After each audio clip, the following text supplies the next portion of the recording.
ಅದಕ್ಕೆ ಒಪ್ಪಿಸಿ ಶರಣಾಗಿದ್ದೇನೆ, ಸ್ವೀಕರಿಸಬೇಕು.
ಮಣಿಪುರಕ್ಕೆ ನಮ್ಮ ಕುದುರೆ ಪ್ರವೇಶ ಮಾಡಿದಾಗ ಆ ನಗರದ ಸೊಬಗನ್ನು ಕಂಡು ಇಲ್ಲಿಗೆ ದೊರೆಯಾರು ಅಂತ ನಾನು ನಿಮ್ಮಲ್ಲಿ ಕೇಳಿದೆ.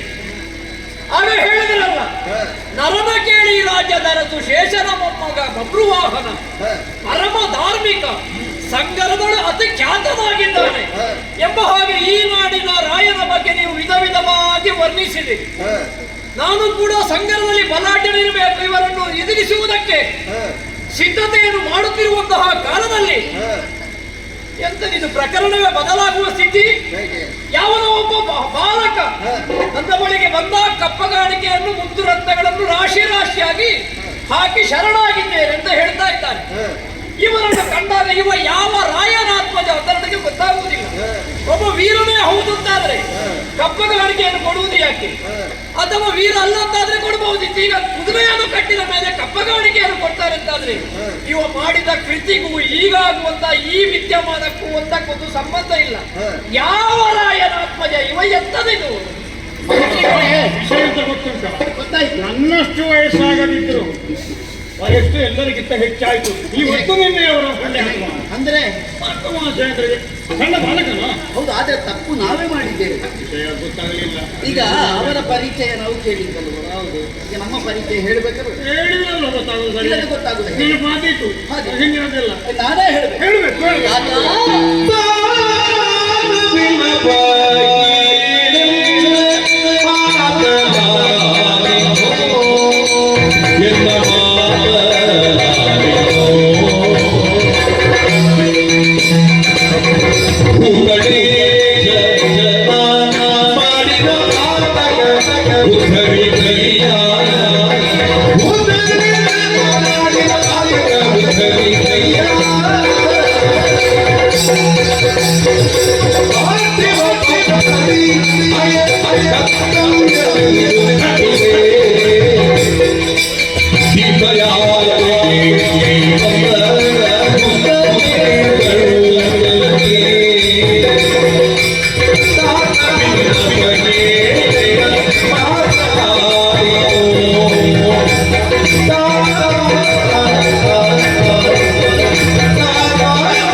ತಿಳಿಯದೆ ನಿಮ್ಮ ಮಗ ಮಾಡಿದಂತಹ ಅಪರಾಧವನ್ನು ನೀವು ಕ್ಷಮಿಸಬೇಕು. ಈ ಕಾಲಕ್ಕೆ ತುರಗವನ್ನು ಕಟ್ಟಿ ನಿಮ್ಮೊಂದಿಗೆ ಕಾಡಾಕಾಡಿಯಾಗಿ ಯುದ್ಧಕ್ಕೆ ನಿಂತದ್ದೇ ಹೌದು. ಆದರೆ ಆಗ ನೀವೇ ನನ್ನ ತಂದೆ ಎನ್ನುವ ಹಾಗೆ ನಾನು ತಿಳಿದವನಲ್ಲ. ಆದರೆ ಈಗ ಎಲ್ಲವನ್ನೂ ಅರ್ಥವಿಸಿಕೊಂಡಿದ್ದೇನೆ. ನಾನು ಬೇರೆ ಯಾರೂ ಅಲ್ಲ, ಚಿತ್ರಾಂಗನೆಯ ನಂದನಾದಂತಹ ಬಬ್ರುವಾಹನನ ನನ್ನ ತಾಯಿ ಉಲೂಪಿದೇವಿ. ಹಾಗಿದ್ರೆ ನೀನೇ ನನ್ನ ತಂದೆ ಎನ್ನುವ ಹಾಗೆ ನಾನು ಇಷ್ಟು ದೃಢವಾಗಿ ಹೇಳ್ತಾ ಇದ್ದೇನೆ ಎನ್ನುವ ಹಾಗೆ ನೀನು ನಂಬಬೇಕು ಅಂತ ಅದಕ್ಕೊಂದು ಸರಿಯಾದ ಕಾರಣವನ್ನೇ ಹೇಳ್ತೇನೆ. ಈ ಹಿಂದೆ ನೀನು ತೀರ್ಥಯಾತ್ರೆಗೆಂದು ಹೊರಟಂತಹ ವೇಳೆಯಲ್ಲಿ ಮಣಿಪುರವನ್ನು ಸೇರಿ ನನ್ನ ತಾಯಿಯನ್ನು ಕಂಡೆಯಂತೆ. ನಿಮ್ಮ ಮನಸ್ಸು ಒಂದಾಯಿತು. ಆ ಬಳಿಕ ಗಾಂಧರ್ವ ಮೂಲಕವಾಗಿ ನಿಮ್ಮ ವಿವಾಹವೂ ಆಯಿತು. ನಿಮ್ಮ ದಾಂಪತ್ಯದ ಫಲಶ್ರುತಿಯಾಗಿ ಹುಟ್ಟಿಕೊಂಡವನೇ ಈ ಬಬ್ರುವಾಹನ. ಈ ಸತ್ಯಾಸತ್ಯತೆಯನ್ನು ನನ್ನ ತಾಯಿ ಚಿತ್ರಾಂಗದ ದೇವಿಯೇ ಹೇಳಿದ ಬಳಿಕ ಆ ಬಳಿಕ ನಾನು ಮಾಡಿದಂತಹ ಅಪರಾಧ ಏನು ಎನ್ನುವ ಹಾಗೆ ಅರ್ಥವಾಯಿತು. ಆದರೆ ಮಣಿಪುರದ ಪಟ್ಟಾಭಿಷೇಕವಾದ ಬಳಿಕ ಕ್ಷಾತ್ರಿಯ ತೇಜಸ್ಸು ಎನ್ನುವುದು ನನ್ನಲ್ಲಿ ಮತ್ತೆ ಚಿಮ್ಮುವುದಕ್ಕಾರಂಭವಾಯಿತು. ಕ್ಷಾತ್ರ ತೇಜಸ್ಸಿಗೆ ಅನುಸಾರವಾಗಿ, ಕ್ಷಾತ್ರ ಪಂಥಾನುಸಾರವಾಗಿ ನಾನು ನಿನ್ನದಂತಹ ತುರಗವನ್ನು ಕಟ್ಟಿದ್ದೇನೆ. ನೀವು ತಂದೆ ಎನ್ನುವ ಹಾಗೆ ತಿಳಿದ ಬಳಿಕ ನಾನೇನು ಅಲ್ಲ ಎನ್ನುವ ಹಾಗೆ ಗೊತ್ತಾದ ಬಳಿಕ ಸಕಲ ಮಣಿಪುರವನ್ನು ನಿನ್ನ ಪದತಳದಲ್ಲಿ ಒಪ್ಪಿಸಬಲ್ಲಿದ್ದೇನೆ.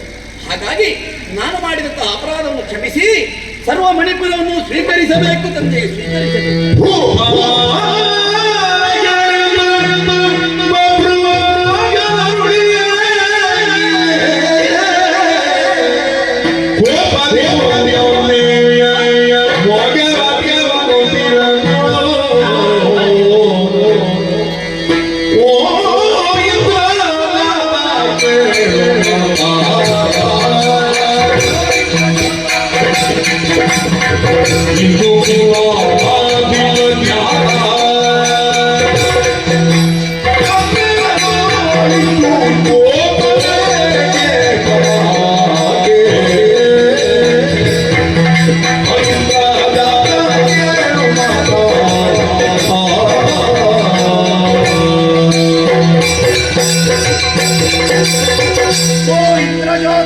ಏನಯ್ಯ?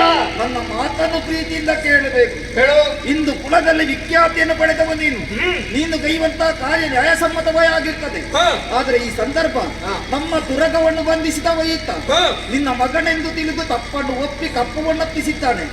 ಆತನ ಮೇಲೆ ಈ ರೀತಿಯ ಕೋಪ ಯಾಕೆ? ಆತನನ್ನು ಬರಸೆಳೆದು ಅಪ್ಪಬಾರದೆ. ಇದು ನೀನು ಹೇಳುದ? ಸರಿಯಾದ ಮಾತು.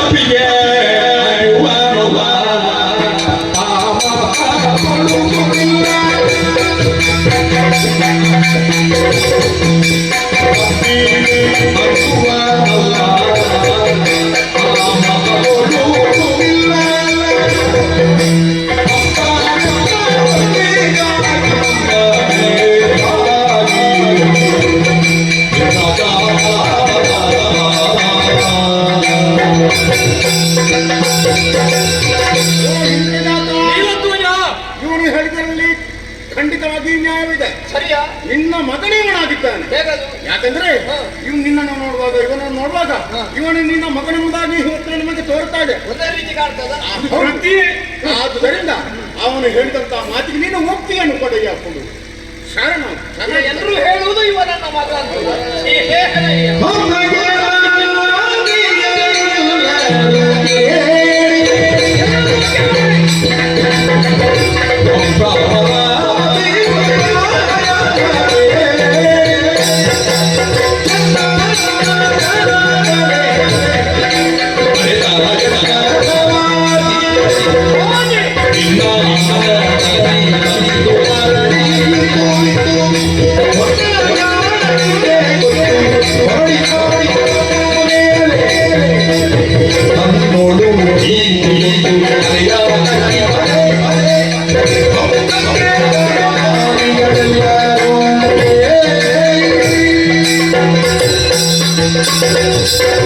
ಹಂಸಕೇತ ನೀವಧ್ವಜ ಅನುಸಾಲ್ವ ಎಲ್ಲರೂ ನನ್ನ ಮಾತನ್ನು ಕೇಳಬೇಕು. ಈ ಹುಡುಗ ಬಂದು ತಪ್ಪಾಯಿತು, ಕಪ್ಪಗಾಣಿಕೆಯನ್ನು ಒಪ್ಪಿಸಿದ್ದೇನೆ, ಮಣಿಪುರವನ್ನೇ ನಿಮ್ಮ ಪಾದಕ್ಕೆ ಅರ್ಪಿಸಿದ್ದೇನೆ ಎಂಬ ಹಾಗೆ ಹೇಳಿದಾಗ ನೀವು ಅವನ ಮಾತನ್ನು ಕೇಳಿ ಮರುಳಾಗಿ ಬಿಟ್ಟಿರಲ್ಲ. ಇದಕ್ಕಿಂತ ದೊಡ್ಡ ಅವಸ್ಥೆ ಎಂತದು? ಅವನ ರೂಪ, ನನ್ನ ಮುಖ ಇದನ್ನೆಲ್ಲ ನೋಡುವಾಗ ಒಂದೇ ರೀತಿ ಕಾಣುತ್ತದೆ. ಹಾಗಾಗಿ ಮಗ ಅಂತ ಅವ ಒಪ್ಪಿಕೊಂಡಿದ್ದಾನೆ, ನೀವು ಒಪ್ಪಿಕೊಳ್ಬೇಕು ಅಂತ ಹೇಳ್ತೀರಿ.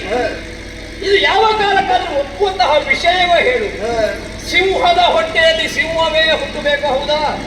ಯಾವತ್ತಾದ್ರೂ ಸಿಂಹದ ಹೊಟ್ಟೆಯಲ್ಲಿ ಕುರಿಮರಿ ಹುಟ್ಟುವುದಕ್ಕುಂಟ? ಇಲ್ವಲ್ಲ. ಅರ್ಜುನ ಅಂದ್ರೆ ಯಾರು? ಅರ್ಜುನನ ಯೋಗ್ಯತೆ ಏನು? ಅರ್ಜುನನಂತಹ ನಾನು ಮಾಡಿದಂತಹ ಸಾಧನೆ ಏನು ಅನ್ನುವುದನ್ನು ನಿಮಗೆ ನಾನು ಹೇಳಬೇಕು ಅಂತ ಇಲ್ಲ. 3 ಲೋಕದ ಗಂಡ, ದಶನಾಮವನ್ನು ಹೊಂದಿದವ, ಧನುರ್ಧರ ಧನಂಜಯ, ಅಂತಹ ಕ್ಷಾತ್ರ ಬಂಧದಲ್ಲಿ ಖ್ಯಾತಿಯನ್ನು ಪಡೆದವ, ಪವಿತ್ರವಾದಂತಹ ವಂಶದಲ್ಲಿ ಹುಟ್ಟಿದ್ದೇನೆ. ನಾವೆಲ್ಲ ವಂಶದಲ್ಲಿ ಹುಟ್ಟಿದ ಮೇಲೆ ವಂಶದ ಕೀರ್ತಿಯನ್ನು ಬೆಳಗುತ್ತೇವೆ ಹೊರತು ವಂಶಕ್ಕೆ ಅಪಕೀರ್ತಿ ತರುವಂತಹ ಕೆಲಸ ಮಾಡುವುದಿಲ್ಲ. ಇವ ವಂಶಕ್ಕೆ ಒಂದು ಅಪಕೀರ್ತಿ ತರುವಂತಹ ಒಂದು ಕೆಲಸವನ್ನು ಮಾಡ್ತಾರೆ. ಈಗ ನಿಮ್ಮ ಮಾತಿನ ಪ್ರಕಾರ ನಾನು ಇವರನ್ನು ಮಗ ಅಂತ ಒಪ್ಪಿಕೊಳ್ಬೇಕು. ಹೇಗೆ ಒಪ್ಪಿಕೊಳ್ಳುವುದಕ್ಕೆ ಸಾಧ್ಯ? ಅಲ್ಲಲ್ಲ, ಹೇಗೆ ಒಪ್ಪಿಕೊಳ್ಳುವುದಕ್ಕೆ ಸಾಧ್ಯ? ನನ್ನ ಮಗನೇ ಹೌದು ಅಂತಾದ್ರೆ ಈ ಕೆಲಸ ಮಾಡ್ತಿರ್ಲಿಲ್ಲ. ತಿಳಿದೋ ತಿಳಿಯದೆ ಕುದುರೆಯನ್ನು ಕಟ್ಟಿದ್ದಾನೆ. ಕಟ್ಟಿದ ಮೇಲೆ ಅದರ ಬೆಂಗಾವಲಿಗೆ ಬಂದವ ಅಪ್ಪನಾಗ್ಲಿ ಅಪ್ಪನಾಗ್ಲಿ ಮತ್ತೆ ಯಾರಾಗ್ಲಿ ದೇವರೇ ಬಂದ್ರು ಮತ್ತೆ ಕ್ಷತ್ರಿಯನಾದವ ಹಿಂದೆ ಇಡ್ಲಿಕ್ಕಿಲ್ಲ, ಮುಂದೆ ಇಟ್ಟ ಹೆಜ್ಜೆಯನ್ನು ಹಿಂದೆ ಇಡ್ಲಿಕ್ಕಿಲ್ಲ. ಅಡಿಯ ಮುಂದಿಡೆ ಸ್ವರ್ಗ, ಅಡಿಯ ಹಿಂದಿಡೆ ನರಕ, ಅಡಿಗಡಿಗೂ ಅಶ್ವಮೇಧದ ಫಲ. ಇದು ನಮಗೂ ಹೇಳಿಕೊಟ್ಟ ಪಾಠ, ನನ್ನ ನಂತರದವರಿಗೂ ಹೇಳಿಕೊಟ್ಟ ಪಾಠ. ಇಟ್ಟ ಹೆಜ್ಜೆಯನ್ನು ಹಿಂದೆ ಇಡುವುದಿಲ್ಲ, ಇದು ಕ್ಷತ್ರಿಯರ ಧರ್ಮ. ನನ್ನ ಮಗನೇ ಹೌದು ಅಂತಾದ್ರೆ ಕಟ್ಟಿದ ಮೇಲೆ ಕಾದಾಟ ಮಾಡಬೇಕು, ಬಂದವ ಅಪ್ಪನಾಗ್ಲಿ ಯಾರಾಗ್ಲಿ. ಆದ್ರೆ ಇವ ಹಾಗೆ ಮಾಡಿಲ್ಲ. ಮೊದಲು ನಾನು ಕ್ಷತ್ರಿಯ ಬಂಧದಲ್ಲಿ ಹುಟ್ಟಿದವ ಅಂತೇಳಿ ನಮ್ಮ ಕುದುರೆಯನ್ನು ಕಟ್ಟಿದ.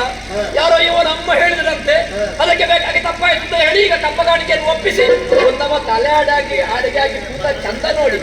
ನನ್ನ ಮಗ ತಲೆ ಎತ್ತಿ ನಿಲ್ಲುವವ, ಯಾವ ಕಾಲಕ್ಕೂ ರಣಹೇಡಿಯ ಹಾಗೆ ಹೆಮ್ಮೇಡಿಯ ಹಾಗೆ ತಲೆ ತಗ್ಗಿಸುವವನಲ್ಲ. ಯಾವ ವಿಷಯದ ಮತ್ತೆ ರೂಪ ಒಂದೇ ರೀತಿಯಲ್ಲಿ 7 ಜನ ಇರ್ತಾರೆ ಪ್ರಪಂಚದಲ್ಲಿ, ಬಹುಶಃ ಹಾಗೆ ಇರಬಹುದು. ರೂಪದಲ್ಲಿ ನೀವು ನನ್ನ ಮಗ ಅಂತ ಒಪ್ಪಿಕೊಳ್ಬೇಡಿ. ಕ್ಷತ್ರಿಯ ಪಂಥದಲ್ಲಿ ಇರುವಂತಹ ಈ ಪ್ರಾರ್ಥನೆಗೆ ಇಂಥ ರಣಹೇಡಿ ಮಗ ಹುಟ್ಟಿಗೆ ಜೀವ ಅಲ್ವೇ? ಹಾಗಾದ್ರಂತ ವೀರತನ ಇರುವ ಮಕ್ಕಳೇ ಇಲ್ವೇ ನಿನಗೆ? ಮಕ್ಕಳ ಬಗ್ಗೆ ಕಂದರೆ ಮಗೆ ಕಾಂತೆ ಬಂದಿರು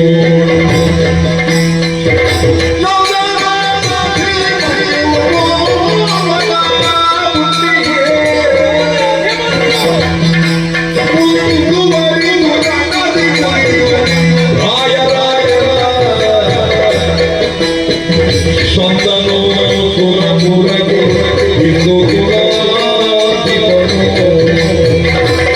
ಕಂದ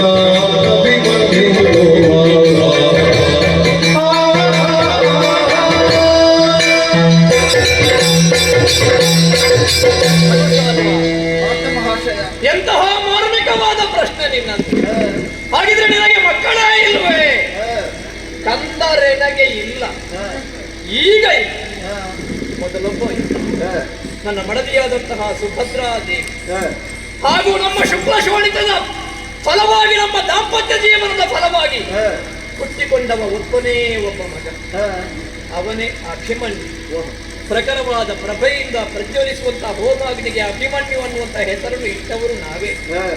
ಸಿಡಿಯ ಮರಿಯ ಹಾಗೆ ಅವ ಬೆಳಗಿದ ಹೆಚ್ಚೇನು ಗುರುಕುಲ ಪಿತಾಮಹರಾದಂತಹ ಭೀಷ್ಮಾಚಾರ್ಯರಿಂದಲೇ ಸಣ್ಣ ಪ್ರಾಯದಲ್ಲಿಯೇ ಭಾರತ ರತ್ನ ಎಂಬಂತಹ ಬಿರುದನ್ನು ಪಡೆದು ಅಪ್ಪನಿಗೆ ಸರಿಯಾದಂತಹ ಮಗನ ಹಾಗೆ ಬೆಳೆಯುತ್ತಾ ಇದ್ದ. ಆದ್ರೆ ಏನು ಮಾಡುವ ಹೇಳು, ಅವರನ್ನು ಉಳಿಸಿಕೊಳ್ಳುವಂತಹ ಯೋಗ ಭಾಗ್ಯ ಈ ನತದೃಷ್ಟನಾದಂತಹ ಅರ್ಜುನನಿಗಿಲ್ಲ. ನಡೆದಂತಹ ಮಹಾಭಾರತ ಯುದ್ಧ ಕುರುಕ್ಷೇತ್ರದಲ್ಲಿ ಉಭಯ ಕುಲ ಬಿಲ್ಲೋಜರು ಶಾಪಾದಪಿ ಶರಾದಪಿಗಳಾದಂತಹ ದ್ರೋಣಾಚಾರ್ಯರು ಸವ್ಯವಾಗಿ ಅಪಸವ್ಯವಾಗಿ ರಚಿಸಿದಂತಹ ಕೋಟೆ, ಅದುವೇ ಪದ್ಮವ್ಯೂಹ ಚಕ್ರವ್ಯೂಹ, ಅದನ್ನು ಪ್ರವೇಶ ಮಾಡುವುದಕ್ಕೆ ಯಾರೂ ಇಲ್ಲ ಅನ್ನುವಂತಹ ಸ್ಥಿತಿಯಲ್ಲಿ ನಮ್ಮ ಅಣ್ಣ ಧರ್ಮರಾಯನ ಬಳಿಗೆ ಹೋಗಿ ಬಪ್ಪನ ಬಿಡು ಚಿಂತೆ ರಿಪುವರ ಸ್ತಪ್ಪರಿಗಳು ಜವರಿ ಎಂಬ ಹಾಗೆ ಧೈರ್ಯದ ಮಾತನ್ನು ಹೇಳಿ ಆ ಕುರುಕ್ಷೇತ್ರದಲ್ಲಿ ಚಕ್ರವ್ಯೂಹ ಪ್ರವೇಶವನ್ನು ಮಾಡಿ ಅಲ್ಲಿ ಎದುರಾದಂತಹ ಸುಮಟರನ್ನೆಲ್ಲ ಅವ ವೀರನಾಗಿ ಮೆರೆಯುತ್ತಿರುವಂತಹ ಕಾಲದಲ್ಲಿ ಅಧರ್ಮ ಯುದ್ಧಕ್ಕೆ ಬಲಿಯಾದ. ಎಲ್ಲಿಯವರೆಗೆ ಅಂತ ಹೇಳಿದ್ರೆ ತನ್ನ ಕೈಯನ್ನೇ ಕಳೆದುಕೊಂಡಂತಹ ಸ್ಥಿತಿಯಲ್ಲಿಯೂ ರಥದ ಚಕ್ರವನ್ನು ತನ್ನ ಕೈಗೆ ಸಿಕ್ಕಿಸಿಕೊಂಡು ಸಿಕ್ಕಿದವರ ತಲೆಯನ್ನು ಕಡಿದು ವೀರಾವೇಶದಿಂದ ಹೋರಾಡಿ ಮಹಾಭಾರತ ಯುದ್ಧದಲ್ಲಿ ಚಕ್ರವ್ಯೂಹದಲ್ಲಿ ವಿರೋಧಿಗಳ ಕುತಂತ್ರಕ್ಕೆ ಬಲಿಯಾಗಿ ಕಡಲಂಗದಲ್ಲಿ ಧನುವನ್ನು ನೀಗಿದ, ಸ್ವರ್ಗವನ್ನು ಪಡೆದ ಅಂತಹ ವೀರಾದಿ ವೀರ ಶೂರಾದಿ ಶೂರ ಭಾರತ ರತ್ನ ನನ್ನ ಮಗ ಅಭಿಮನ್ಯು. ಅವರನ್ನು ನನ್ನ ಮಗ ಎಂಬ ಹಾಗೆ ಅಭಿಮಾನದಿಂದ ನಾನು ಹೇಳ್ತೇನೆ. ಅವರನ್ನು ನಾನು ಕಳಕೊಂಡ ಮೇಲೆ ನನಗೆ ಮಕ್ಕಳೇ ಇಲ್ಲ, ಅನುಸಾರವಾ ಮಕ್ಕಳೇ ಇಲ್ಲ. ಭಾರತ ಮಹಾಶಯ, ಕಪ್ಪವನ್ನು ಶರಣಾಗಿ ಅಪ್ಪ ಎಂದು ಕರೆಯುವ ಇವ ಯಾರು? ಇವರ